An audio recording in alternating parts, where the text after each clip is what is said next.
Good morning students. आज हम class 8 का चैप्टर नंबर 1 मैथ आपको बताने जा रहे हैं। अब देखिए, चैप्टर नंबर 1 में आपका पहला सवाल दिया गया है कि अभाज्य गुणनखंड विधि से निम्नलिखित में कौन सी संख्या पूर्ण वर्ग है।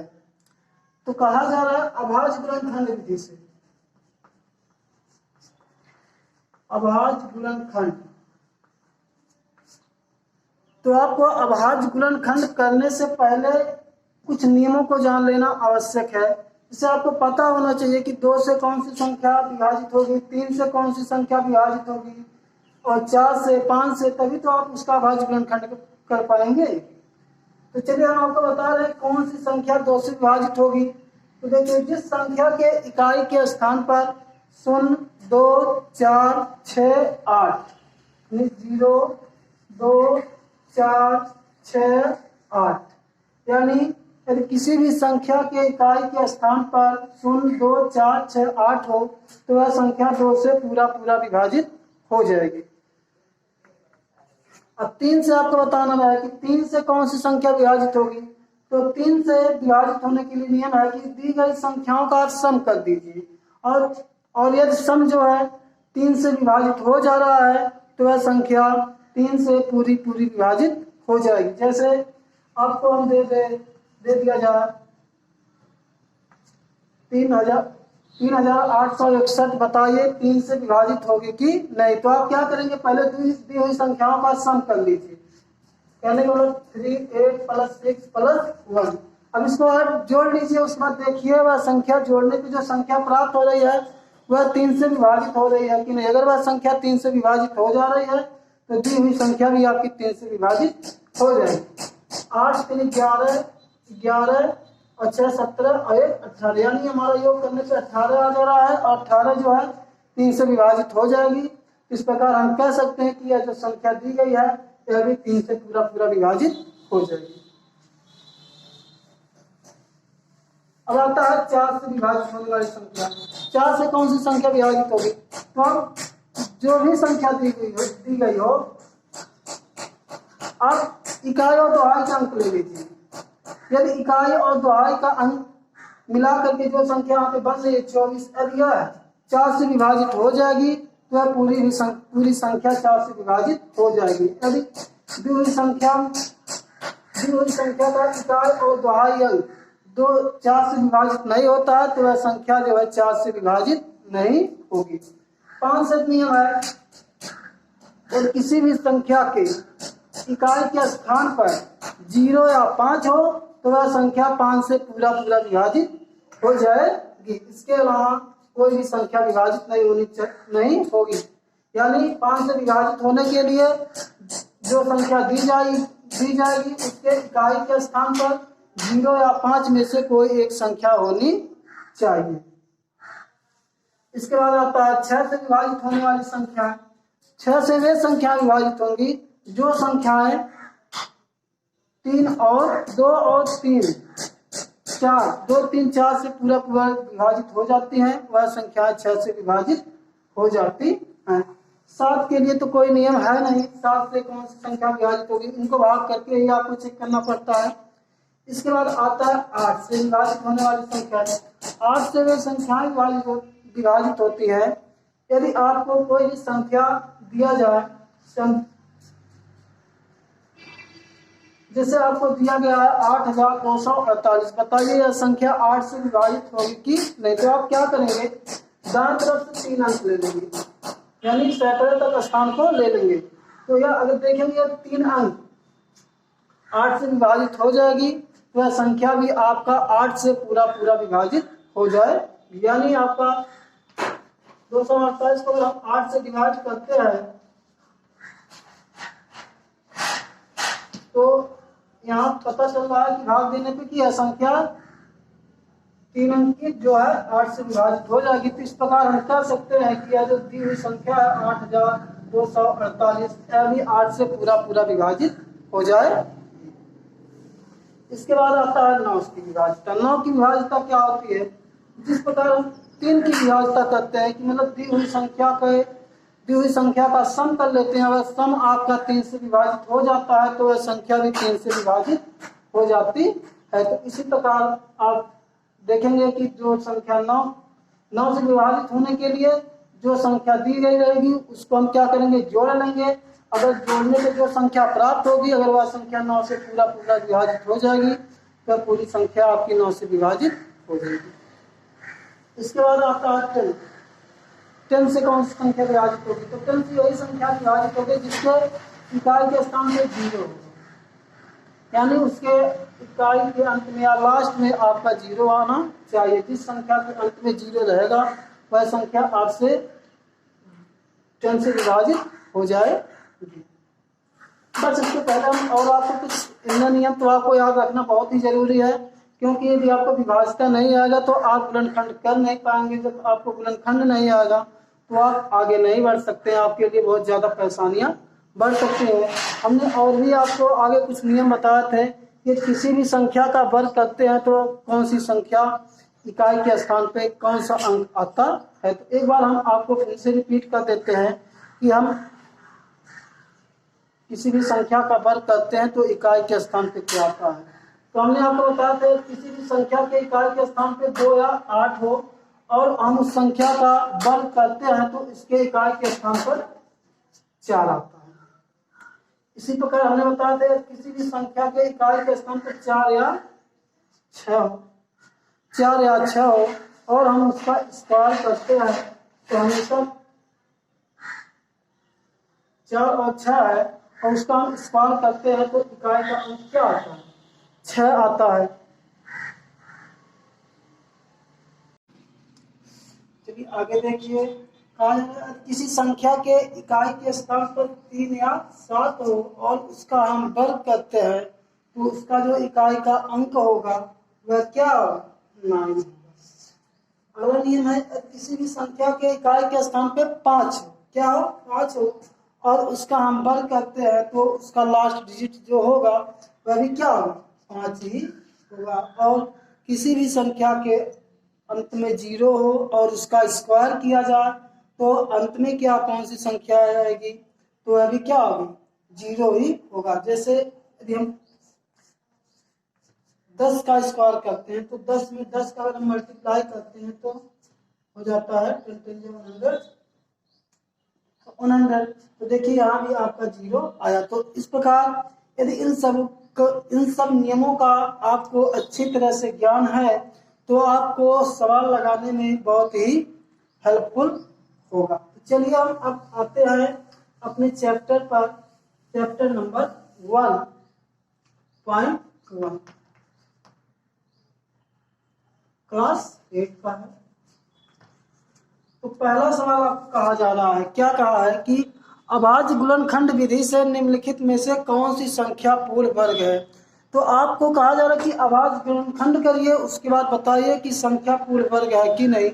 यदि आपको इस तरह पूछा जाए तो आप क्या करेंगे, दी हुई संख्या का सबसे पहले आप गुणनखंड कर लीजिए, उसके बाद आपको वर्ग निकालना है तो आप जोड़ा कर लीजिए। पूर्ण वर्ग निकालना है, पूर्ण वर्ग लगाने को देखते हैं, जोड़ा लग जाए तो वह संख्या पूर्ण वर्ग होगी।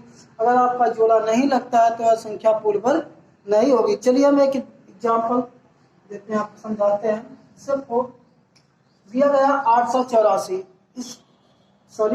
484, हमको इसको चेक करना है कि यह संख्या जो है पूर्ण वर्ग है अथवा नहीं है गुणनखंड विधि से। तो हम क्या करेंगे, पहले इसका हम गुणनखंड ज्ञात करेंगे। अब देखिए यहाँ पे 4 है इकाई का, तो हमने आपको बताया है कि यदि इकाई के स्थान पर 0, 2, 4, 6 या 8 हो तो वह संख्या 2 से विभाजित हो जाएगी। तो पहले संख्या को हम 2 से 2 2 जा 4, 2 4 जा 8, 2 2 जा, फिर देखिए 2 आया, 2 से विभाजित हो जाएगा। 2 1 जा 2, 2 2 जा 4, 2 1 जा। अब यहाँ देखिए, अब यहाँ 1 आ गया है। अब 1 के लिए कोई नियम है नहीं कि 1 हो तो विभाजित हो जाएगा, तो सब तो विभाजित होगा नहीं। अब हम देखेंगे 3 से। 3 का नियम क्या है, उनके अंकों का यदि हम सम कर ले और वह सम जो है 3 से कट जाता है तो वह संख्या 3 से कट जाएगी। तो देखिए 1 + 2 + 1 यानी 3 और 1 4 यानी 4, सम जो है 4 आ रहा है जो 4 से विभाजित 3 से विभाजित नहीं होगा, इसलिए 121 भी आपका 3 से विभाजित नहीं होगा। इसके बाद 4 आ रहा है, तो हमने आपको बताया है कि ये लास्ट 2 डिजिट 4 से विभाजित हो जाएगा, तो वह संख्या 4 से विभाजित हो जाएगी। यह भी कंडीशन नहीं फॉलो कर रहा है। इसके बाद हमने 5 के लिए नियम बताया है कि जिसके इकाई के स्थान पर 5 हो या 0 हो तो वह संख्या आपका 5 से पूरा विभाजित हो जाएगा। यहाँ भी आपका 0 या 5 कोई भी संख्या नहीं दिखाई दे रही है। और 6 के लिए नियम है कि 2 और 3 से, तो 3 से नहीं कटा तो अभी नहीं, 6 से नहीं। 7 के लिए तो चेक करते हैं, 7 से भी नहीं होगा, 8 से नहीं होगा, 9 से भी नहीं होगा, 10 से भी नहीं होगा, यानी कि यह संख्या 11 से। 11 यहाँ देखिए 11। अब देखिए इसका जो गुणनखंड आ रहा है 448 का,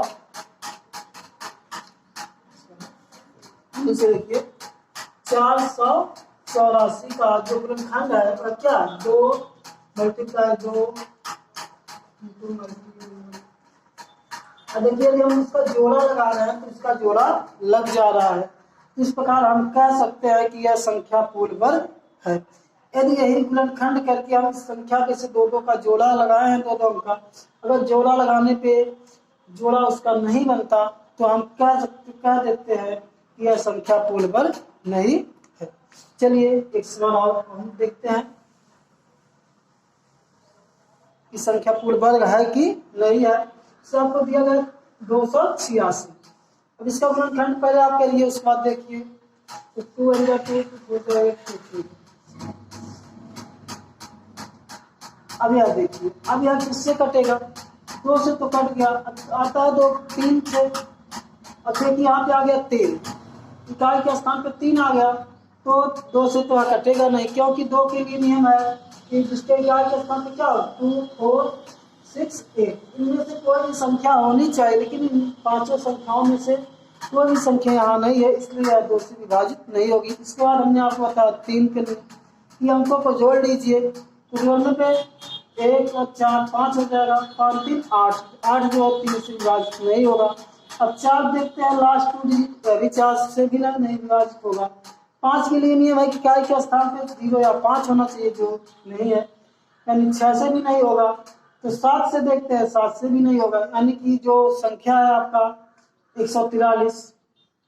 अब देखिए 11 से कट जाएगा, क्योंकि 11 का एक नियम होता है, तो दी हुई संख्या का एक संख्या छोड़, से आपका 143 है।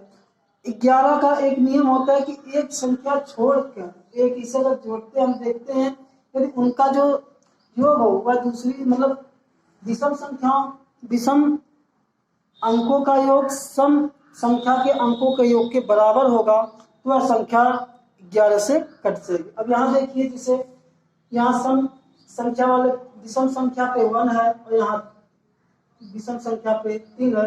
अगर 1 + 3 करते हैं तो 4 आता है, और सम संख्या वाले स्थान पे 4 है, अंतर आपका 4 बराबर आ रहा है, इसलिए हम कह सकते हैं कि यह संख्या आपका 11 से पूरा विभाजित हो जाएगा। तो देखिए 11 यहाँ 33, 11 11 3 32, फिर यहाँ देखिए 33। अब यहाँ देखिए हम क्या देखते हैं, जो 286 का गुणनखंड है वह आ रहा है 2 × 11 × 13। अब यहाँ देखिए 2 का ना जोड़ा लग रहा है, ना 11 का जोड़ा लग रहा है, ना 13 का जोड़ा लग रहा है, तो इस प्रकार हम यहाँ कह सकते हैं कि यह संख्या जो है पूर्ण वर्ग नहीं है। इस प्रकार आपके प्रश्नावली में और भी जो सवाल बच रहे हैं उनको आप इस तरह गुणनखंड करके चेक कर लीजिए और उसको कॉपी में अपने लगा दीजिए। चलिए हम देखते हैं 1.1 का दूसरा सवाल क्या कहा जा रहा है। कहा जा रहा है निम्नलिखित संख्याओं में कौन सी संख्याएं पूर्ण वर्ग है, बिना गुणनखंड किए आप बताइए। तो आपको संख्याएं दिए जा रही हैं, देख लीजिए कौन कौन सी संख्याएं हैं।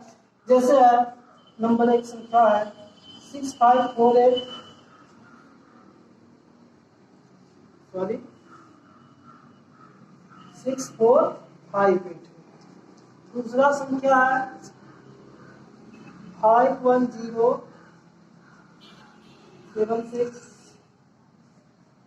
तीसरा संख्या आपको दिया जा रहा है 7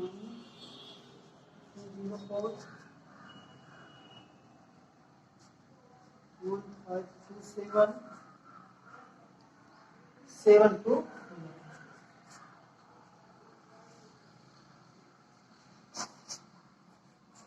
अब यहाँ आपको 5 संख्याएं दी गई हैं।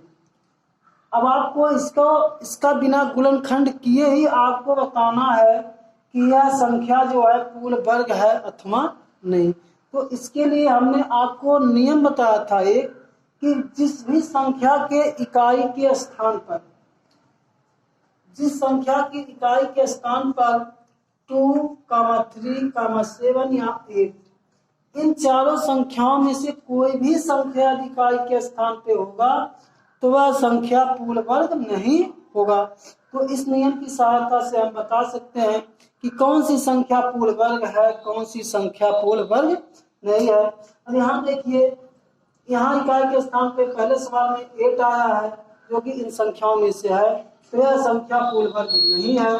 दूसरा चेक करते हैं, देखिए 6 है जो कि इन संख्याओं में से नहीं है इकाई के स्थान पे, तो हम कह सकते हैं पूर्ण वर्ग संख्या होगी।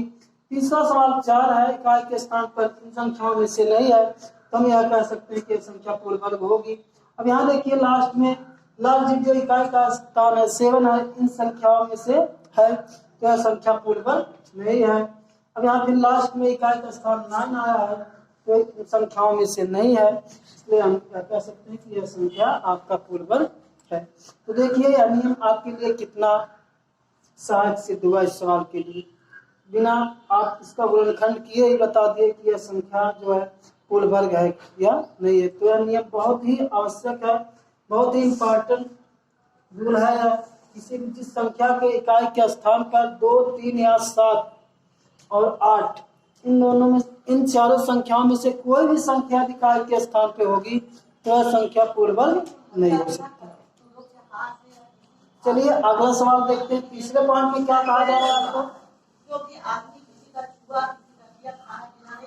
तीसरा सवाल कहा जा रहा है निम्नलिखित में से कौन सी सम संख्याओं का पूर्ण वर्ग है। तो हमने आपको बताया था यदि सम संख्या है और यदि हम उसका स्क्वायर करते हैं तो हमें सम संख्या प्राप्त होती है। तो आपको पहले नंबर इसकी जानकारी होनी चाहिए कौन सी संख्या सम संख्या है। तो हमने आपको बताया था जो संख्याएं 2 से पूरा विभाजित हो जाती हैं उन्हीं को हम क्या कहते हैं, सम संख्या कहते हैं। तो आपको जैसे दिया गया है एक एग्जाम्पल है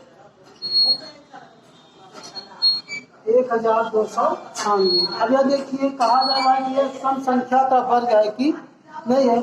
अब यहाँ देखिए हम देखते हैं कि सम संख्या 6 है, लेकिन हम देखते हैं 2 से कटेगी कि नहीं। अगर 2 से कट जाएगी तो आप कह सकते हैं कि यह सम संख्या का वर्ग है। अगर 2 से संख्या नहीं कटती है तो आप कहेंगे कि यह संख्या जो है 2 मतलब सम संख्या का वर्ग नहीं है। 2 6 12, यहाँ 9 आ गया तो 2 का टेबल पढ़ेंगे, 9 से ज्यादा ना और 2 4 जा 8 हो गया।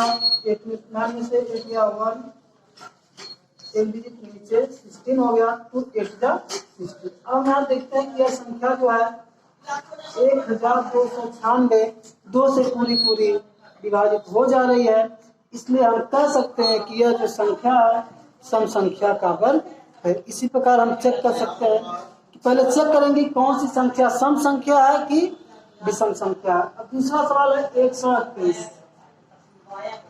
दूसरा सवाल आपका जो दिया जा रहा है कि कहा जा रहा है कि यह सम संख्या का वर्ग है कि नहीं। तो आप क्या चेक करेंगे, पहले सबसे पहले आप चेक करेंगे कि यह सम संख्या है कि नहीं है। तो सम संख्या का कंडीशन क्या है, आप इसको 2 से डिवाइड कर दीजिए। अगर हम इसको 2 से डिवाइड करते हैं, अगर 2 से डिवाइड होगी तो हम कहेंगे सम संख्या है, अगर 2 से डिवाइड नहीं होगी तो वह सम संख्या है ही नहीं। तो सम संख्या है ही नहीं तो वह क्या संख्या का स्क्वायर होगा।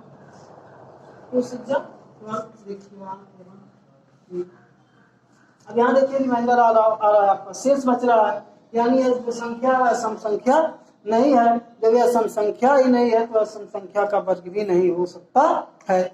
इस प्रकार हम चेक कर सकते हैं कि कोई भी संख्या सम संख्या का वर्ग है कि नहीं है। तो बच्चों आगे जो सवाल आपका बच रहा है, पहला दूसरा हमने बता दिया, 3 4 सवाल आप लगाइएगा, उसके बाद हमको बताइएगा।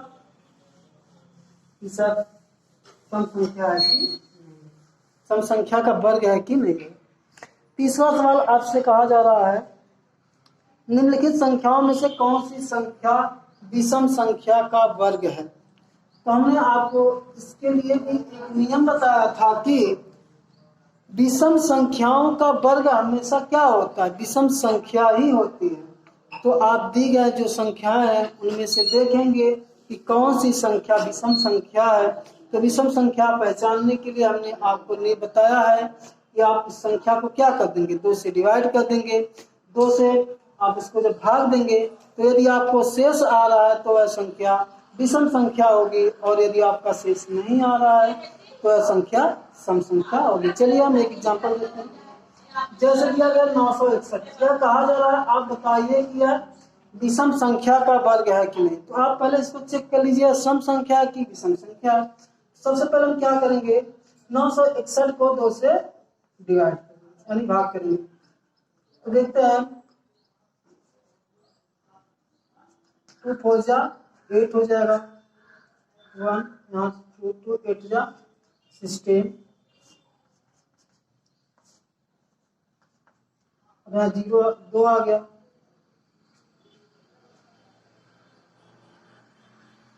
2 बन गया। अब देखिए यह संख्या जो है, सॉरी यहाँ पे आपका मिस्टेक हो गया है, हमने आपका यहाँ अंक गलत लिख दिया है 961, जिसको हम 2 से डिवाइड करते हैं तो देखते हैं कि 2 4 जा 8 हो गया, 1 2 8 जा 16 हो गया। अब यहाँ 1 आ गया, जो इससे कम है इसलिए 0 आ जाएगा। तो आप यहाँ देख रहे हैं रिमाइंडर आ रहा है, शेष आ रहा है, तो हम कह सकते हैं कि यह संख्या क्या है, विषम है, और यह संख्या जो है विषम संख्या का वर्ग है। तो इस प्रकार आप सभी सवालों को हल कर लीजिए। पहले आप चेक कर लीजिए कौन सी संख्या विषम है, यदि वह विषम संख्या है तो वह विषम संख्या का वर्ग है। आगे देखते हैं, और 5th नंबर में कहा जा रहा है कि निम्नलिखित संख्याओं के वर्ग का इकाई का अंक क्या है। बहुत अच्छा क्वेश्चन है।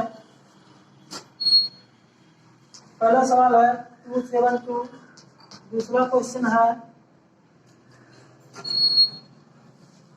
821 मतलब 828, तीसरा क्वेश्चन है 52, और भी यहाँ संख्या आप उनको देखिएगा।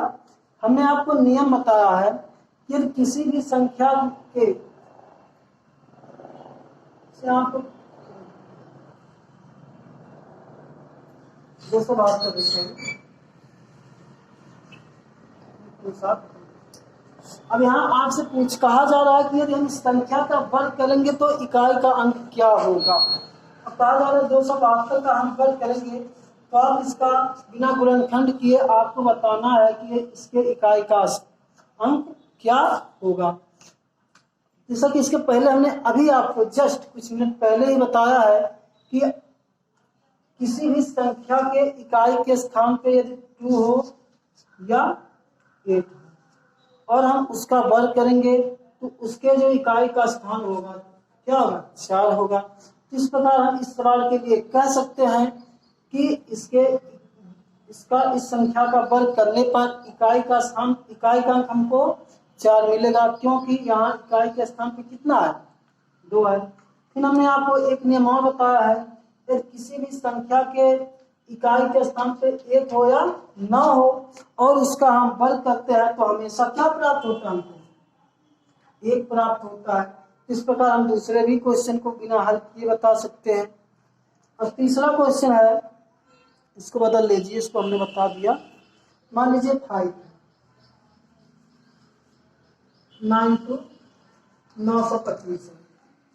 अब कहा जाए इसका वर्ग कीजिए और बताइए इकाई का अंक क्या होगा। तो हमने आपको बताया है कि किसी भी संख्या में इकाई का अंक यदि 5 हो और उसका हम वर्ग करते हैं तो हमें हमेशा 5 ही प्राप्त होता है। तो इस प्रकार हम कह सकते हैं कि इस संख्या का वर्ग करने पर हमें इकाई का अंक जो है 5 प्राप्त होगा। तो इस प्रकार यदि हमने आपको जितने भी नियम बताए हैं उन नियमों को अच्छी तरह से अपने दिमाग में रखेंगे तो आपको सवाल लगाने में बहुत ही सुविधाजनक होगा। जैसे देखिए इन सवाल को आप देखते ही, कोई जरूरी नहीं है कि इनको हल करे बल करे तब आपको संख्या प्राप्त हो। आप उन नियमों को अच्छे तरह से याद कर लीजिए और बिना हल किए और सब प्रश्नों को आप आंसर बता सकते हैं कि इकाई का अंक क्या होगा। बस बच्चों आज के लिए यहीं तक आपको, और जो सवाल बच रहे हैं इसके आगे हम आपको अगले वीडियो में सभी क्वेश्चन का आपको हम हल करने का नियम बताएंगे और कैसे हल किया जाता है उसको आपको अच्छी तरह से आ जाएगा। आप क्या करिए, वीडियो को देखिए, एक बात देखने में नहीं समझ में आ रहा है उसको दोबारा ओपन करिए और देखिए और मेहनत से पढ़ाई करिए, क्योंकि इस लॉकडाउन में आपकी पढ़ाई तो हो नहीं पा रही, लेकिन आपके लिए अच्छी बात है कि कहीं घर से बाहर घूमना नहीं है, लॉकडाउन लगा हुआ है, तो आप घर पर बैठ कर के ही आप सवाल को लगाने का प्रयास करिए, क्योंकि आप घर पर बैठकर जब तक अपने मन से सवाल को लगाएंगे नहीं तब तक आपको सवाल अच्छी तरह से समझ में नहीं आएगा। आपको जो भी ज़रूरत है स्कूल से सुविधा की उसको तो आपको प्रोवाइड की जा रही है, इसलिए आप लोग मेहनत से पढ़िए। थैंक यू, धन्यवाद।